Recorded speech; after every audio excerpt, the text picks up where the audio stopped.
फेरी लगाकर मछली बेचने वाले राज्य के खुदरा मछली विक्रेताओं को आर्थिक मदद पहुंचाने के उद्देश्य से फिश डोमेस्टिक योजना लागू की गई है। इस योजना के अंतर्गत भ्रमणशील खुदरा मछली विक्रेताओं को आइस बॉक्स के साथ साइकिल खरीदने के लिए प्रति इकाई लागत का 50% यानी 3,500 रुपए अनुदान के रूप में दिया जाएगा। पशुपालन एवं मत्स्य विभाग झारखंड सरकार द्वारा मछली पालन व्यवसाय से जुड़े लोगों की आर्थिक स्थिति मजबूत करने के लिए जिन कल्याणकारी योजनाओं को चलाया जा रहा है उनमें से एक है फिश डोमेस्टिक मार्केट योजना। इस योजना का लाभ वैसे मछली विक्रेता उठा सकेंगे जो विभिन्न इलाकों में घूम घूम कर खुदरा मछली बेचने का काम करते हैं। इस योजना के अंतर्गत लाभुक को आइस बॉक्स के साथ साइकिल खरीदने के लिए प्रति इकाई लागत का 50% यानी अधिकतम 3,500 रुपए अनुदान के रूप में उपलब्ध कराया जाता है। पशुपालन विभाग झारखंड सरकार द्वारा रांची, गुमला, सिमडेगा, चाईबासा, हजारीबाग और गिरिडीह जिले में बकरा नस्ल सुधार कार्यक्रम चलाया जा रहा है। इस कार्यक्रम के तहत 20 बकरा विकास केंद्रों के माध्यम से 20,000 पशुपालक के बकरियों के नस्ल सुधारने का लक्ष्य रखा गया है। बकरा नस्ल सुधार योजना का कार्यान्वयन BAIF development research foundation Pune द्वारा किया जा रहा है। ये योजना वर्ष 2009 से 14 तक चलने वाली पंचवर्षीय योजना के अंतर्गत शामिल है। इस योजना के तहत 5 वर्षों में लगभग 1 लाख बकरियों में नस्ल सुधार का लक्ष्य रखा गया है। ऐसे ग्रामीण जिनके पास कम से कम 5 बकरियां हों, उनका चयन सदस्य के रूप में किया जाता है। चयनित सदस्यों में से योग्य बकरी पालक को फील्ड गाइड के रूप में प्रशिक्षण दिया जाता है और 50 बकरी या 10 से 15 लाभुकों के बीच एक ब्लैक बंगाल नस्ल का बकरा दिया जाता है।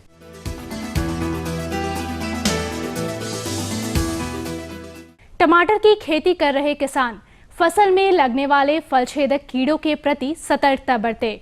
इन कीड़ों के शिशु और वयस्क फलों को छेद करके अंदर घुस जाते हैं और उसके गुद्दे को खाकर फसल को बर्बाद कर देते हैं।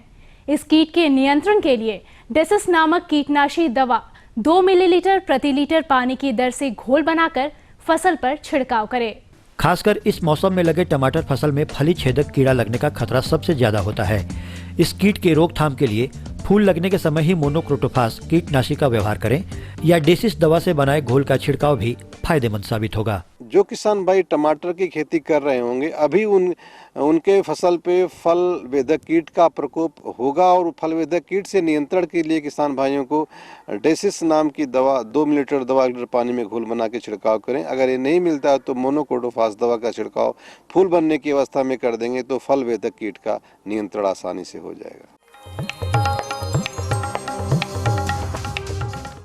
अपने राज्य में झाड़ीदार और लत्तेदार दोनों किस्मों के फ्रेंच बीन उपजाए जाते हैं। राज्य के किसान फ्रेंच बीन से अधिकाधिक उपज प्राप्त करने के लिए पंत अनुपमा, स्वर्ण प्रिया, अर्का कोमल, स्ट्रिंगलेस, केटिकी वंडर, बिरसा प्रिया और स्वर्णलता नामक उन्नत प्रभेद लगाए किसान निश्चित रूप से शानदार उपज पाएंगे। फ्रेंच बीन की खेती के लिए अच्छे जल निकास वाली बलुई दोमट मिट्टी वाले खेत का चयन करें। अगर अम्लीय मिट्टी वाली खेत है तो बुआई से 1 महीना पहले ही उसे चूने से उपचारित कर लें, तभी उन्नत प्रभेदों वाले फ्रेंच बीन लगाएं। बेहतर उत्पादन के लिए फ्रेंच बीन के झाड़ीदार किस्मों में पंत अनुपमा, स्वर्ण प्रिया, अर्का कोमल और स्ट्रिंगलेस जैसे उन्नत प्रभेद लगाएं तथा लत्तेदार फ्रेंच बीन के लिए बिरसा प्रिया, केंटकी वंडर और स्वर्णलता नामक उन्नत प्रभेद लगाएं। झाड़ीदार किस्मों की उपज 80 से 90 क्विंटल और लत्तेदार किस्मों की उपज 125 से 150 क्विंटल प्रति हेक्टेयर है। पोटैटो डिगर यानी पशु चालित डिगर वो कृषि उपकरण है जिसका उपयोग आलू या मूंगफली की खुदाई करने के लिए किया जाता है।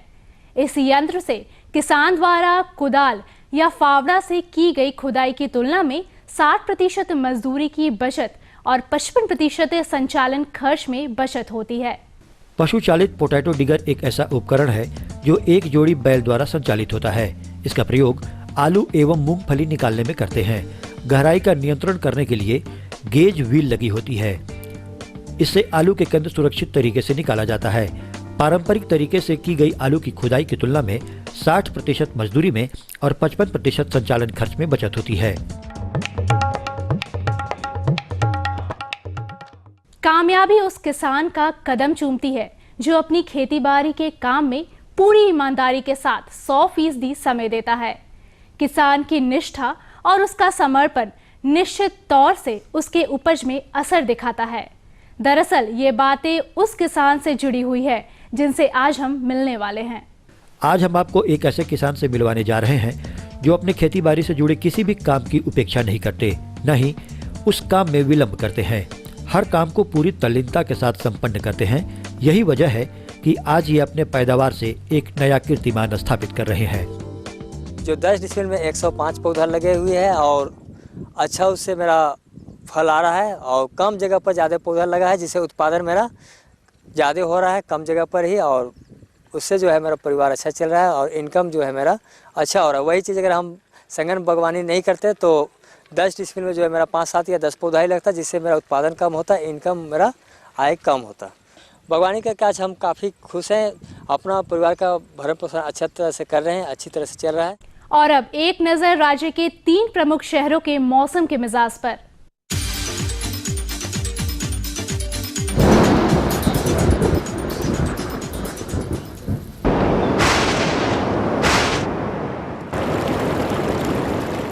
आज राज्य के 3 प्रमुख नगरों के न्यूनतम और अधिकतम तापमान इस प्रकार दर्ज किए गए। रांची का न्यूनतम तापमान 9.2 डिग्री सेल्सियस और अधिकतम 24.2 डिग्री सेल्सियस। जमशेदपुर का न्यूनतम तापमान 12.5 डिग्री सेल्सियस और अधिकतम तापमान 25.8 डिग्री सेल्सियस।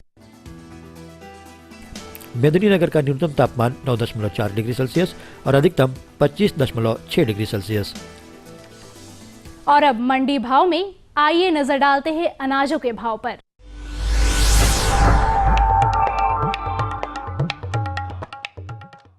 आज कृषि उत्पाद बाजार समिति पंडरा रांची में दर्ज किए गए विभिन्न खाद्यान्नों के थोक भाव कुछ इस प्रकार हैं। चावल मोटा 2000 रुपए से 2100 रुपए, चावल मध्यम 2200 रुपए से 2300 रुपए, चावल उत्तम 2400 रुपए से 2500 रुपए, गेहूं 1400 रुपए से 1500 रुपए, चना 4250 रुपए से 4550 रुपए, दाल अरहर 6600 रुपए से 7000 रुपए, दाल मसूर 4300 रुपए से 4600 रुपए, दाल चना 5700 रुपए से 6100 रुपए, सरसों तेल 10300 रुपए से 10350 रुपए, चीनी 3600 रुपए से 3650 रुपए, आलू 1250 रुपए से 1350 रुपए और प्याज 1300 रुपए से लेकर 1400 रुपए प्रति क्विंटल रहा।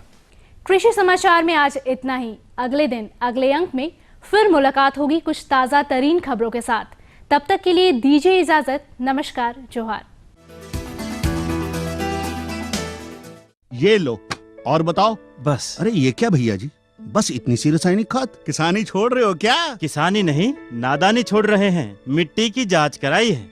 अब तो लालाजी जितनी जरूरत है उतने ही उर्वरक खेत में डालेंगे। हाँ, किसान भाई आज ही अपने जिले की नजदीकी भूमि परीक्षण प्रयोगशाला में मिट्टी की जांच जरूर करवाएं और मिट्टी में पोषक तत्व, नमी व पौधे के विकास को देखते हुए केवल जरूरत के अनुसार ही पोषक तत्व डालें। और हाँ, मिट्टी में गंधक, जस्ता, बोरोन जैसे सूक्ष्म पोषक तत्वों का पता लगाना भी न भूलें। उर्वरक और जैविक खाद के सही उपयोग से भूमि का उपजाऊपन बनाए रखें, उत्पादकता बढ़ाएं, खर्चा घटाएं और बहुमूल्य विदेशी मुद्रा बचाने में भी सहयोग दें। और हाँ, धीमी गति से नाइट्रोजन उपलब्ध कराने वाले उर्वरकों जैसे नीम लेपित यूरिया को प्राथमिकता दें और यूरिया का पत्तों पर छिड़काव करें। अरे वाह, तू तो सचमुच समझदार हो गया रे। अधिक जानकारी के लिए संपर्क करें जिला कृषि अधिकारी या किसान कॉल सेंटर। अम्मा खाना दे दो ना। सबर कर गोलू, अभी दाल नहीं गली है। तू फिक्र ना कर गोलू की अम्मा, अब की बार अपनी दाल खूब गलेगी। क्या मतलब जी? अब की बार NFSM के तहत दाल की पैदावार को बढ़ाने के तरीकों को दिखाने के लिए देश में 1000 क्षेत्र चुने गए हैं, जिसमें हमारा इलाका भी आ गया है। पर इससे हमें क्या फायदा? हमें 5 एकड़ खेती के लिए खाद और कीटनाशक के अलावा बढ़िया बीजों की एक मिनी किट भी मिलेगी। इतनी दाल का करेंगे क्या जी? अरे भगवान, सरकार ने दलहन का समर्थन मूल्य भी खूब बढ़ा दिया है और इनकी खरीद का भी पूरा इंतजाम कर लिया है। इससे आमदनी बढ़ेगी और फिर हमारा गोलू अच्छे स्कूल में जाकर के कृषि वैज्ञानिक बनेगा। हाँ,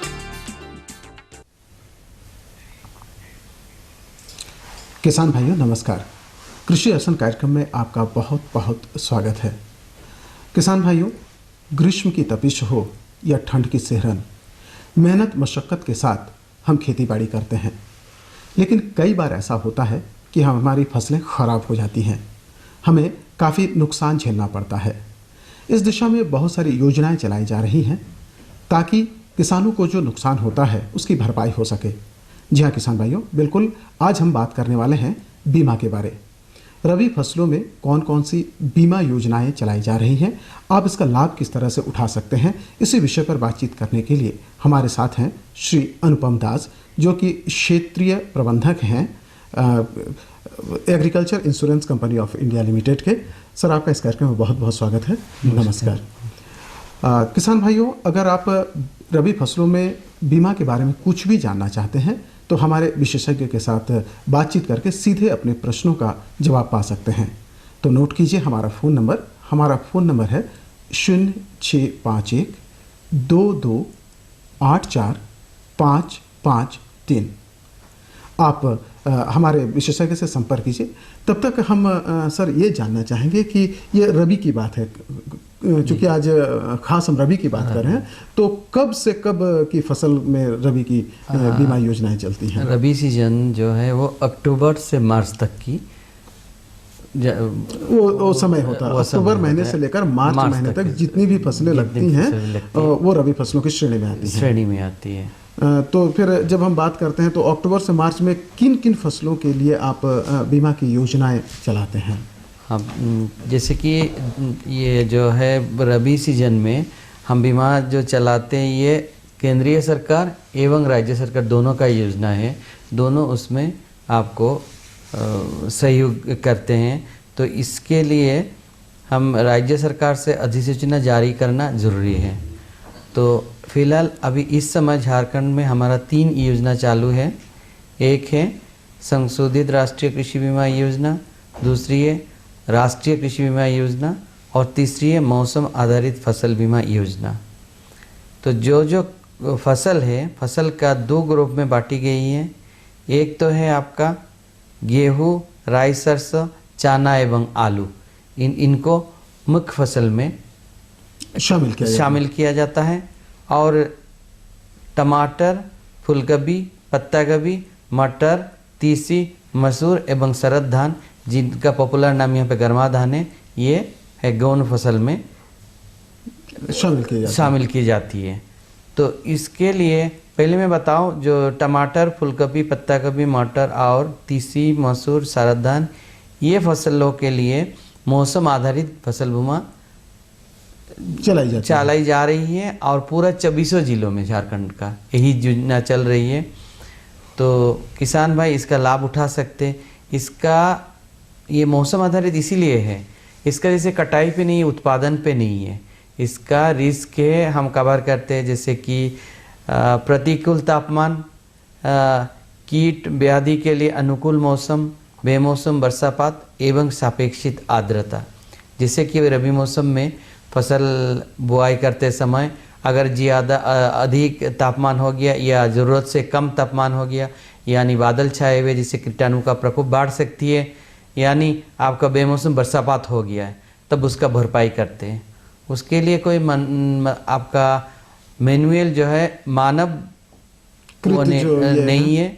इसके लिए कुल मिलाकर आप इस बीमा योजना में उनको शामिल करते हैं, जैसे मौसम के वक्त अभी जो मौसम चल रहा है, अगर अचानक वर्षापात हो गया तो जो किसान भाई को नुकसान हो रहा है उसकी भरपाई के लिए भरपाई के वो RWS लगी हुई है हर एक आपका ब्लॉक में, और उस RWS सैटेलाइट द्वारा आपको चित्र भेजी जाती है। उसमें आपको ऑटोमेटिक वो रिकॉर्ड हो जाता है दिल्ली में थ्रू सैटेलाइट, कैसे हुआ है आपका, क्या तापमान क्या है, उसमें कोई मनुष्य का इंटरफेरेंस नहीं है उसमें। तो उसी के हिसाब से आपको फसल योजना चलाई जाती है, उसके हिसाब से आपको भरपाई की जाती है। ये तो बात हो गई कि जो आपने मुख्य तौर पर 2 तरह की फसलों की बात की, जो मुख्य फसल है और गौण फसल है। ये मानवकृत नहीं होना चाहिए, मौसम के आधार पर ये योजना है। लेकिन आमतौर पर किसान भाई इस तरह की बीमा योजनाओं से जुड़े कैसे, ये एक बहुत महत्वपूर्ण प्रश्न होता है किसान भाइयों के लिए। इसके देखिए, इसके लिए जो ऋणी किसान है, किसान भी 2 तरह का होता है। एक तो ऋण लेके फसल उगाते हैं और ऋणी किसान हो गए, वो आपका जो बैंक से ऑटोमेटिक कर देगा, क्योंकि बैंक अपना लोन का सिक्योरिटी चाहता है और किसान का भी सिक्योरिटी चाहता है, तो उसमें बैंक का किसान लोगों का कोई करना नहीं है। लेकिन जो गैर ऋणी है उनके लिए ऐच्छिक है, किसान चाहे तो उसका ऑप्शन फॉर्म भरा के उसका लाभ उठा सकते हैं। तो अब जरूर आप मुझे पूछेंगे कैसे हो आप इसका लाभ, बिल्कुल बिल्कुल कि इसका तरीका क्या होगा? तरीका क्या है? तो तरीका है, इसके लिए किसान भाई लोग ये काम कर सकते, आपका निकटतम पेक्स लेम्स में जाइए, पेक्स लेम्स में जा आपका जो फॉर्म भर के देना पड़ेगा, जो जैसे कि प्रपोजल फॉर्म, जिससे आप लोग इच्छुक हैं और पैसा जमा करना पड़ेगा उसमें। पेक्स लेम्स क्या करेगा, उस पैसा को इकट्ठा करके डिस्ट्रिक्ट कोऑपरेटिव बैंक के थ्रू एग्रीकल्चर इंश्योरेंस में भेज देंगे और एग्रीकल्चर इंश्योरेंस कंपनी का आपका कवरेज हो जाएगा और क्लेम के वक्त आपको क्लेम हो जाएगा। इससे अलावा अभी हम लोग नेशनल इंश्योरेंस कंपनी जो है, इसका ऑफिस होता है हर एक ब्लॉक में या हर एक छोटा मोटा शहर में होता है, क्योंकि एग्रीकल्चर इंश्योरेंस कंपनी जो है हम लोगों का ऑफिस खाली रांची में है, राज्य का राजधानी में होते हैं। तो नेशनल इंश्योरेंस में भी आप जा सकते, फॉर्म भरा सकते, प्रीमियम दे सकते हैं और इसके बाद हमारे पास प्रीमियम आ जाएगी, हम इसका भरपाई कर देंगे। आपने एक बात कही कि किसान भाई जो इससे जुड़ना चाहते हैं उनको प्रीमियम देना पड़ता है, तो ये प्रीमियम क्या होता है? हमारे बहुत सारे ऐसे प्रीमियम जो है हम हिसाब करके उसको रखे हैं। जैसे कि प्रीमियम आपके टमाटर के लिए होता है प्रति एकड़ 600 रुपया, किसान का देय प्रीमियम होते हैं। फूलगोभी के लिए प्रति एकड़ 600 रुपया, पत्ता गोभी के लिए प्रति एकड़ 600 रुपया, मटर के लिए 120 रुपया, तीसी के लिए 120 रुपया, मसूर के लिए 120 रुपया, शरद धान के लिए 120 रुपये। ये हम एक टेक्निकल पद्धति से जितना खर्च होता है, कॉस्ट ऑफ कल्टीवेशन, ये सब लेके हम रेट फिक्स किया है। उस रेट का कोई कम ज़्यादा नहीं कर सकता है। जो भी एजेंट करे यानी कंपनी डायरेक्टली करे या पेक्स लेम्स करे, तो उसी हिसाब से उनको बीमा लेना पड़ता है। एक्चुअली क्या होता है, मूल रूप से उसका जो 600 प्रति एकड़ हम टमाटर के लिए करें, एक्चुअल प्रीमियम होता है 1200 रुपया, लेकिन इसमें 600 रुपया हम किसान से देते हैं। बाकी 300 रुपया जो है, 300 रुपया आपका राज्य सरकार देती है और 300 रुपया किसान ये केंद्रीय सरकार देता है। तो ये सब्सिडाइज्ड है, ये केंद्रीय सरकार के और राज्य सरकार से ये सहायता है। ये जो प्रीमियम की आप बात कर रहे हैं 600 रुपया, जैसे टमाटर के लिए आप बात कर रहे हैं, तो 600 रुपया प्रीमियम जो है वो एक बार वो कंपनी को देना है, ये कर सकता है। जैसे कि कोई किसान कहता है मेरा 1 एकड़ है लेकिन 600 रुपया मेरे लिए भारी पड़ रहा है देना, वो आधे का मिनिमम आधे का करा सकते हैं, 300 रुपया दे के आपको करा सकते। उसके लिए बीमित राशि निश्चय है, जैसे कि प्रति एकड़ हम लोग 10,000 किए थे, उसमें वो 300 रुपया दे रहा है तो उसके लिए 5,000 होगा। उसका फसल जो नष्ट होगा उसका बीमित राशि होगा 5,000 रुपया। तो ये तो बात हो गई इंश्योरेंस की बात हो गई। लोग जो किसान भाई से जुड़ना चाहें, वो किस तरह से आप तक पहुँचे? लैंप्स की बात आपने कह दी कि लैंप से जुड़ेंगे, उसका तरीका ये होगा। लेकिन बहुत सारे ऐसे किसान भाई हैं जो जुड़ना तो चाहते हैं लेकिन उनके पास कुछ कागजात नहीं होते हैं, तो किस तरह के कागजातों की जरूरत होगी? कागजातों की ज़रूरत है, जैसे कि फर्स्ट आप लोगों को किसान का इंश्योरेंस कराने के लिए आपके पास आपका बैंक अकाउंट होना चाहिए। बैंक अकाउंट मस्ट, क्योंकि बैंक अकाउंट होगा तभी आपका क्लेम होगा, तो ऑनलाइन चला जाएगा आपके पास। अब तक क्या हो रहा है, हम डिस्ट्रिक्ट कोऑपरेटिव बैंक को दे रहे हैं। सेकंड क्या है, आपके पास आपको जमाबंदी का जो खसरा जो है उसका लास्ट रिसिप्ट, लेटेस्ट रिसिप्ट, जो नवीनतम रिसीट होना चाहिए, वो लेके आपको आना पड़ेगा। और आपको ये भी अगर आपको नहीं है, हम आपको यहाँ पर रोकेंगे। किसान भाई हमारे साथ जुड़े हुए हैं। हेलो नमस्कार, कृषि दर्शन कार्यक्रम में आपका बहुत बहुत स्वागत है। क्या प्रश्न है आपका? सर हेलो जी, आपकी आवाज़ हम तक पहुँच रही है, क्या प्रश्न है? सर मैं पूछना चाहता हूँ कि इस प्रीमियम के तरफ कैसे ये होगा, इसके लिए क्या करना होगा? ये जानना चाह रहे हैं कि जो प्रीमियम देंगे वो किस तरह से, कहाँ जाएंगे, किस तरह से देंगे? वो कैश में जमा करेगा पेक्स में या लेम्स में, और वो डीडी बना के हम लोग को दे देगा। यानी आप national insurance company of India जो है वहाँ भी जा सकते हैं, वहाँ जाके वहाँ उनका एजेंट जो है आपको कैश के रूप में ले लेंगे, आपको कवार्नेट इशू कर देगा और प्रीमियम हमारे पास पहुँच जाएगा। उम्मीद है आपको आपके प्रश्न का उत्तर मिल गया होगा। हम बात कर रहे थे कि किसान भाई किन किन कागजातों को जमा करें ताकि उनको इंश्योरेंस का लाभ मिल सके। तो इनके लिए मैं अभी बता रहा हूँ आपको, जैसे कि नवीनतम रसीद जो है जमाबंदी का, आपका रिसीट जो है नवीनतम, ये भी अगर नहीं रहा तो वो जैसे बुआई सर्टिफिकेट ले सकता है, जैसे कि ग्राम प्रधान के जरिए वो एग्रीकल्चर ऑफिसर भी दे सकते हैं, रेवेन्यू ऑफिसर भी दे सकते, तहसीलदार भी दे सकते हैं, या VLW न्यूनतम जो है वो सर्टिफाई करके दे देंगे कि ये बोया है। क्योंकि देखिए जिनके पास ज़मीन नहीं है वो भी हकदारी होती है। बिल्कुल, हम यही प्रश्न आपसे जानना चाहेंगे कि ये तो ये जो कागजात की आप बात करें, ये तो उन किसानों के लिए है जिनके पास अपनी ज़मीन है, लेकिन जो किसान ज़मीन नहीं रखते हैं, उनकी अपनी ज़मीन नहीं है, वो क्या वो फायदा इसका उठा सकते हैं? ये प्रश्न हम जरूर आपसे जानना चाहेंगे। बटाईदार या कसगार किसान भी उसको शामिल हो सकते हैं, लेकिन इसके लिए वही सर्टिफिकेट एक होना पड़ेगा कि वो इस ज़मीन पे या जिसके नाम पे खसरा है वो अगर लिख के दे, जैसे कि मेरा ज़मीन पे ये कर रहा है, तो भी उनका कवरेज जरूर होगा। ये तो बात हो गई कि किसान भाई किस तरह से इसमें है, लेकिन भुगतान का कुछ विशेष तरीका है, किस तरह से किसान भाई इसका भुगतान प्राप्त कर सकते हैं? जैसे कि मैंने अभी तक जो प्रमुख फसल के लिए आया नहीं हूँ, ये फसल पहले ख़त्म कर देता हूँ, उसके बाद मैं प्रमुख फसल है। भुगतान जो होता है, भुगतान जैसे कि ये रिपोर्ट ऑटोमेटिक आप लोगों का हमारे पास पहुँच जाएगा, और जब आपका हार्वेस्टिंग पीरियड जो होता है तब से 45 दिन का अंदर हम लोग आपको भरपाई बीमा का कर देंगे। अगर किसान भाई लोगों को कोई बीमा नहीं मिला है कुछ, तो वो हमारा शिकायत अधिकारी है, शिकायत अधिकारी के पास आप शिकायत कर सकते हैं। आपके लिए एक मैं फ़ोन नंबर बताता हूँ, आप 3 फ़ोन नंबर बताऊँगा, वो कृपया नोट कर लीजिएगा। 0651, ये STD कोड हुआ यहाँ का नंबर है, 6571147, दूसरी है 236107, तीसरी है 23600541। उसमें आप लोग शिकायत अधिकारी से बात कर सकते हैं, हम आपको क्लियर कर देंगे क्यों नहीं मिला, क्या हुआ, ये सब। ये तो बात हो गई कि जो किसान भाई से, लेकिन कई बार ऐसा होता है कि भुगतान का दावा कैसे करें, उनको ये इस बात की जानकारी नहीं होती है कि वो दावा कैसे करें। ये सरलीकृत इसीलिए है, किसी का गाड़ी एक्सीडेंट हुआ तो भुगतान का दावा करना पड़ता है, क्लेम फॉर्म भरना पड़ता है, लेकिन इसमें ये प्रबंध नहीं है, ये ऑटोमेटिक हो जाता है। ऑटोमेटिक हम लोग ये सैटेलाइट से रिपोर्ट जाएगा, हम लोग वो कर देंगे, भरपाई कर देंगे। इसी का हिसाब से किसान भाइयों के कोई दावा नहीं करना, क्लेम फॉर्म भरने का कोई ज़रूरत भी नहीं है इस स्कीम में।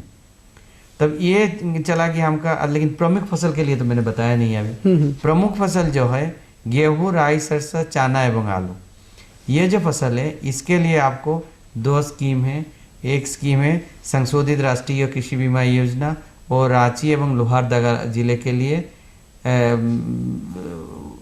फल वो है, उसमें आप लोग रांची और लोहारदगा का किसान उसमें संशोधित राष्ट्रीय कृषि बीमा योजना के अंदर आप फॉर्म भर के दे सकते हो निकटतम पेक्स या लैम्प्स में 31/12/2012 तक, 31/12 तक। और बैंक हमारे पास वो 15 जनवरी 2013 तक भेज देंगे।